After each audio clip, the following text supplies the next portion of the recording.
वैसे ये फरमाइए काज़मी साहब कि ये जो स्टोरी है वो आपको क्यों नहीं हजम हो रही, क्योंकि अब तो गंडापुर साहब ये कह रहे हैं कि जो जो मुखालफत कर रहा है वो बिका हुआ सहाफी।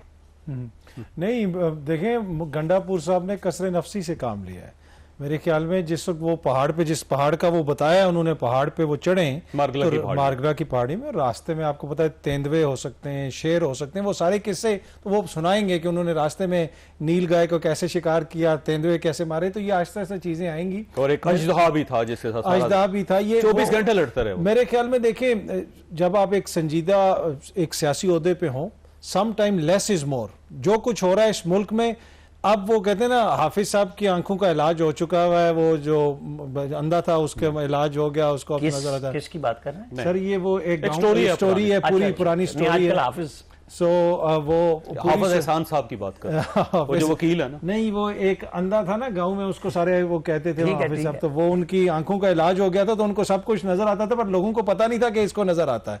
तो वो बड़ा एंजॉय करता था। तो इस वक्त पूरी कौम की आंखों का इलाज हो चुका है। तो वो अगर ज्यादा ना भी बोलते ना, ये इतनी इस किस्म की इंतहाई आमियाना और सतही किस्म की बातें ना भी करते, फिर भी लोगों को पता था क्यों। तो वो तो स्टोरी कोई बाय नहीं करता। लेकिन आज नारे लगवा दिए उन्होंने वहां पे, वो तो नारे वो तो नारे लगाएंगे, पर वो तो उन्होंने जो स्टोरी तो सुनाई, लेकिन जो इस मुल्क के ऊपर गुजर रही है, असल स्टोरी तो वो है ना चौधरी साहब, कि केपी के हाउस में रेंजर जिस तरह घुसी है, जिस तरह पुलिस घुसी और केपी के हाउस सील कर दिया है।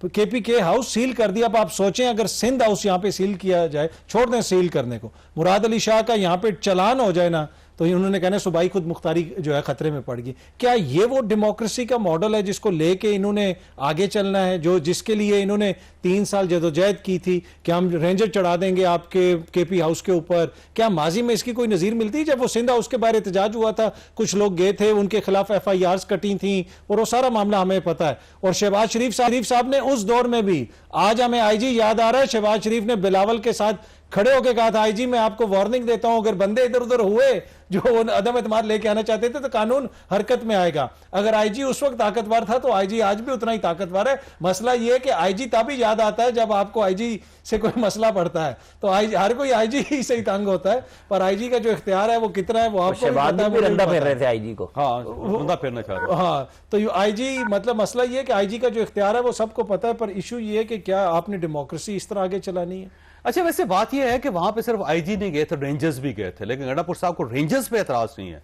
उनको सिर्फ IG पे एतराज। गंडापुर साहब को तो हो सकता है कुछ दिनों बाद IG पे भी एतराज ना हो, पर मुझे, आपको, राना साहब को, न्याजी साहब को, हम सबको होना चाहिए ना कि जो मुल्क के साथ कर रहे हैं, जो आइन और कानून के साथ हम कर रहे हैं, जो खिलवाड़ बना रहे, चाहे PTI की हुकूमत बना रही है या वफाकी हुकूमत कर रही है, क्या ये वो गिरे हैं जो ये दांतों से भी नहीं खुलनी? ये रस्में चल पड़ी तो कल यहीं से मरियम बीबी को उठाया जाएगा, इसी इस्लामाबाद से, इसी इस्लामाबाद से मुराद अली शाह को उठाया जाएगा, इसी इस्लामाबाद से हमें सरफराज बुगटी स्टोरी सुनाएगा कि अली अमीन तो सिर्फ 12 अजला फिरा है पाकिस्तान के, मैं तो कश्मीर के भी 14 फिर के आया हूं। तो ये जो आपने, वो कहेंगे सिब्बी से स्टार्ट किया था, सिब्बी से मैंने स्टार्ट किया था। तो ये जो हम रवायतें डाल रहे हैं ना, ये कतन कोई मिसाली नहीं है, और ये खुश होने वाली बात नहीं, ये लम्हा फिक्रिया हमारी सियासी क़यादत के लिए और फैसला साजों के लिए कि मुल्क को हम किधर लेके जाए। काज़मी साहब ये फरमाइएगा सर, ये ऐसे गंडापुर साहब जो हैं उनकी बात पार्टी मान रही, क़यादत मान रही, वर्कर्स नहीं मान रहा है, तो अब क्या क़यादत जो मान रही है उसकी मजबूरी है कोई, और वर्कर्स जो वो इस बार सच बोल रहे हैं? देखिए, ये तो वो क़यादत तो उनकी बात मान सकती है, लेकिन वर्कर ने तो वही देखना है ना जो ग्राउंड पे हो रहा है। आपने सारे वर्कर को मोबिलाइज किया, आप उनको लेके D चौक पे आ रहे हैं, इसमें कोई शक नहीं कि आप पूरी रात आंसू गैस के शेल खाते रहे ये वो, लेकिन उसके बाद आप अचानक गायब हो गए। गंडापुर देखें, अकेला तो वर्कर्स को वहां छोड़ गया। मतलब बैरिस्टर गौहर किधर है? पाकिस्तान की सबसे बड़ी जमात, जिसको सबसे ज्यादा वोट पड़ा, जिसके MNA सबसे ज्यादा है, इतनी बड़ी तादाद में MPAs हैं, आपको बैरिस्टर गौर कहीं पे नजर ही नहीं आया। उमर अयूब साहब, मतलब चले वो MNA तो कहते हैं ना कि सारे हमें गायब कर दिया जाएगा, तो वो उमर अयूब साहब अपोजिशन लीडर है ना जी। तो मतलब इधर तो देखें, वो पार्लिमानी लीडर जो जरताज गुल को जिस तरीके से गिरफ्तार किया गया डेरा गाजी खान में, वो भी हमारे सामने है। तो मसला ये है कि बाकी लीडरशिप इनकी, कहीं पे भी आपको इनकी लीडरशिप नजर नहीं आई।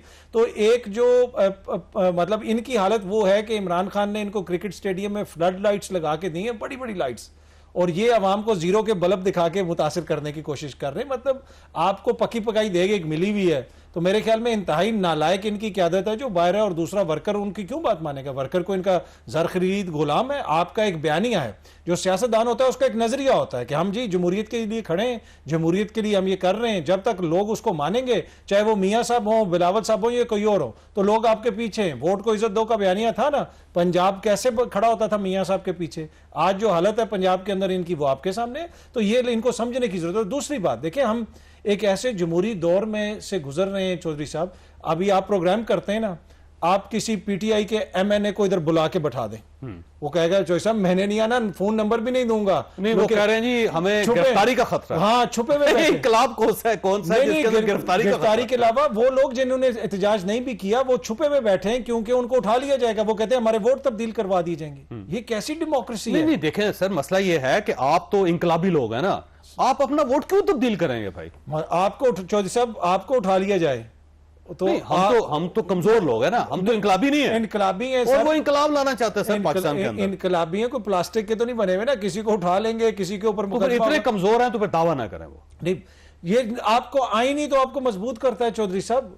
मतलब ये तो देखे ना, वो आर्ग्यूमेंट है जो एसएचओ कहता है कि गाड़ी उधर खड़ी क्यों की थी, और चोर दा भी तो दासना कि वो चोर क्या कर रहा है, असल कसूर तो चोर है। या मेरी गाड़ी खड़ी करना, लॉक कौन सा लगाया था, खंबे के ऊपर लाइट ऑन थी कि ये नहीं थी। तो देखिए ये वो क्वेश्चन है जो हम सब उठा रहे हैं। लेकिन ये आइन मुझे आपको मजबूत करता है। अगर आज ये इनकलाबी नहीं है तो कल आप भी इनकलाबी नहीं है, ये भी इनकलाबी नहीं है, कल कोई और आएगा। पाकिस्तान तहरीक इंसाफ के दौर में भी यही आइन था जी था, लेकिन इस आइन को इमरान खान साहब नहीं मानते। अदम एतमाद जो है आइन का हिस्सा है, उन्होंने आज तक उसको तस्लीम नहीं किया। बिल्कुल। और इसके अलावा जो पार्लियामेंट के अरकान थे उनको जनरल फैज हमीद साहब जो है कहीं ना कहीं से पकड़ के कहते थे कि वो कर्नल लियाकत साहब कौमी असेंबली के अंदर बैठते थे। तो अब ये जो तरमीम लेके आ रहे हैं, ये कह रहे हैं जो अंदर बैठते थे उनका भी वोट डलवाओ। ये तो उस लेवल पे चले गए ना। इमरान खान इशू नहीं है, मैं यही तो अर्ज कर रहा हूं। हमारी पिक्चर ब्रॉडर होनी चाहिए कि ये इमरान खान ने जितना नुकसान पहुंचाया, क्या इन्होंने आके वो नुकसान खत्म किया या उस नुकसान को अगले लेवल पे ले गए? ये वो बहस है जो हम सबको करनी चाहिए। वैसे राना साहब ये फरमाइए कि आईनी तरमीम जो है वो कहते हैं मौलाना फजलुर रहमान साहब को राजी कर लिया, आईनी अदालत बनाने पर रजामंद हो गए, जजीज की जो अपॉइंटमेंट है उसके ऊपर भी राजी। उन्होंने कहा ये दो पहले कर लें, बाकी बाद में देखें। डॉक्टर साहब, दो तीन चीजें हैं। एक तो आज कल से ये बहस चल रही है कि जी मंसूर अली शाह साहब का नोटिफिकेशन, ठीक है, तो लॉ मिनिस्ट्री में तो अभी तक कुछ नहीं हुआ उसके ऊपर, ठीक है। फिर है आईनी तरमीम, ठीक। ये मुझे पता है कि जो हमारे वजीर कानून है वो इस बात के दाई हैं कि आप एससीओ के फौरन बात कर लें। हाँ, ठीक है, 18 या 19 तारीख को। लेकिन बहुत सारे लोगों की ख्वाहिश है कि अभी हमारे पास दिन है, आप पहले कर लें। ठीक है, ठीक है। इस वीक में जो चल रहा है इसमें 2 दिन का इसी स्पेल के अंदर आप मतलब कि आप कर लें। पीटीआई गायब है, क्योंकि आपको मैं बताऊं कि वजीर कानून के बारे में बातें बहुत होती हैं, लेकिन वो अड़ गए थे शहबाज शरीफ की जब वजीर आजमशिप हो रही थी। शायद वजीर आजम शहबाज शरीफ की अपनी ख्वाहिश भी थी कि जो पीटीआई के मुनर्रफीन थे 20 लोग एमएनए के, उनके वोट भी उनको डलवाए जाएं। तो आदम नजीर तारड़ ने नहीं डालने दिया था कि आप एक वोट से भी वजीर आजम बन रहे हैं ना, 2 से फालतू से, तो आप वजीर आजम बने, अपने ऊपर स्टैंप ना लगाए। उन्होंने पंजाब में हमजा शहबाज की बारी भी यही कहा था कि खवातीन जो पीटीआई की हैं उनके वोट ना डलवाएं और मिनिमम वोटों से आप वजीर आला बन जाएं, ताकि जब ये लोग फारिग हों तो आपके पास ज़िमनी इलेक्शन कम से कम हो। अब भी उनकी यही राय है जो मैंने चेक किया, जो गुफ्तगू हो रही है। कुछ लोगों ने यह कहा कि शायद मौलाना फजलुर रहमान ने यह शर्त लगा दी है कि पहले नोटिफिकेशन करें मंसूर अली शाह साहब का, जो मेरी इतला के मुताबिक ऐसी नहीं है, नहीं, गलत। ठीक है जी, ये मतलब दूर की कौड़ी जो लोग लेके आ रहे हैं वो ये कर रहे हैं कि ये भी हो रहा है, ये भी हो रहा है।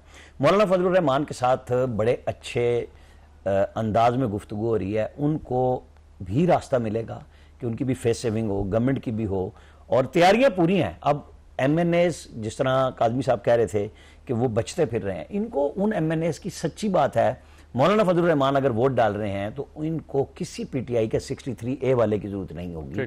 इनको 2 से 3 एमएनए वो चाहिए जो 8 आजाद हैं, और उनमें से 3 के बारे में पीटीआई के यूट्यूबर्स बार बार कह रहे हैं कि वो 3 तो बिल्कुल गायब है। ठीक है, तो वो ये मैंने जो आदम नजीर तारड़ वाली बात बताई कि बेसिकली जो भी पीछे लोग हैं उन्होंने आना तो इनके पास है, मुसवदे समेत भी और बातचीत में भी, कि इसका लाहे अमल क्या होगा। वो मुझे नजर आ रहा है कि शायद सेंस प्रिवेल करे कि ये लोटागिरी भी ना करें और काम भी चल जाए। कि वो कहें मौलाना अगर राजी हो जाते हैं फिर तो जरूरत है, एमएनएस तो इनको आपने- चाहिए ना, फिर भी 2-3 फिर भी वो बहुत कम आजाद है। चाहिए, मैं तो आजाद बहुत- है। आजाद पास, वो 8 आजाद हैं। है इनके पास। बैरिस्टर गौर समेत 9 बन जाते हैं, उमर अयूब समेत 9 बन जाते हैं। ठीक। ये क्योंकि इन लोगों ने कोई पार्टी नहीं ज्वाइन की ठीक हुई। है। और अगर जो बात इलेक्शन कमीशन की हो रही है वो कर दे, वो कि उन्होंने रिव्यू भी डाला हुआ ठीक है, है। लेकिन जो स्पीकर कह रहे हैं तो कानून तो बन चुका बन है। चुका है। अगर इलेक्शन कमीशन कर दे तो फिर ये जो इतने दिनों से जोर लगा रहे हैं कि जनाब वो 8 जज कोई फैसला करें, तो फिर वो रोक लें। फिर रोकने का तो यह है कि पहले भी उनका ऑर्डर नहीं माना गया, फिर नया भी कर लें। ठीक है। अच्छा ये फरमाइएगा नहीं साहब